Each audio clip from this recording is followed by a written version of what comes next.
రవి జవాన్.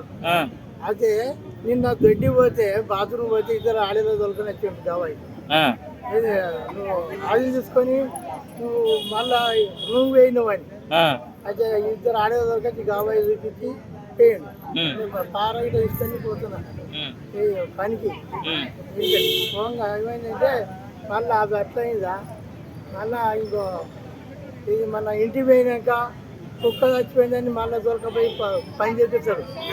ఇంటికి పోయినాక గిన్నెలుగా దొరకచ్చి మళ్ళీ బువ్వ తింటావా గిన్నెలు చేయబెట్టి తింటున్నా మళ్ళీ ఇదంతా దాన్ని ఎక్కించుకొని పోతాడు.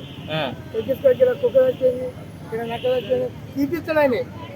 ఆయన ముందరకచ్చి నేను చెప్తా ఆయన ముందరనే నేను భయపడా. అయితే మేము చేసే పనులు కట్టున్నాయి మరి ఇటువంటి ఆపదికి ఎందుకు ఆదుకోవద్దు. మా అమ్మ చచ్చిపోతే ఒక రూపాయి చూస్తా మాకు ఇవ్వలే. మన తలగుర పెట్టినా ఇక్కడ పనికి రాలే.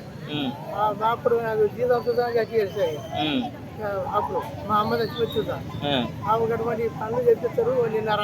నిన్న చూద్దా కుక్కలు చచ్చిపోతే మన పని తీసిపోయిన చూద్దాం మళ్ళీ తీసిన వానగొట్టంగా అటువంటి పనులు ఇట్లా చేస్తే న్యాయమైన పద్ధతి.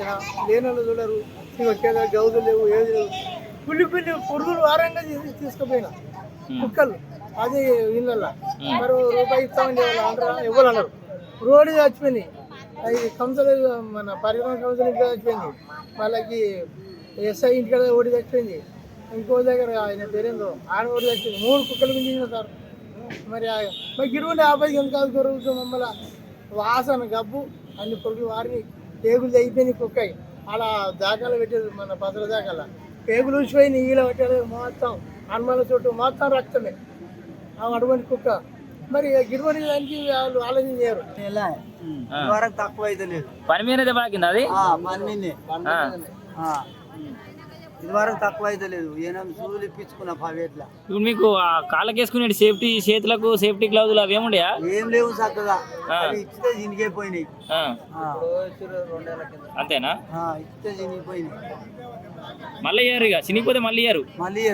ఒకటేసారి ఏడాదికి ఒకసారి ఇస్తారా? 6 నెలలకు ఒకసారి 6 నెలలకు ఒకసారి.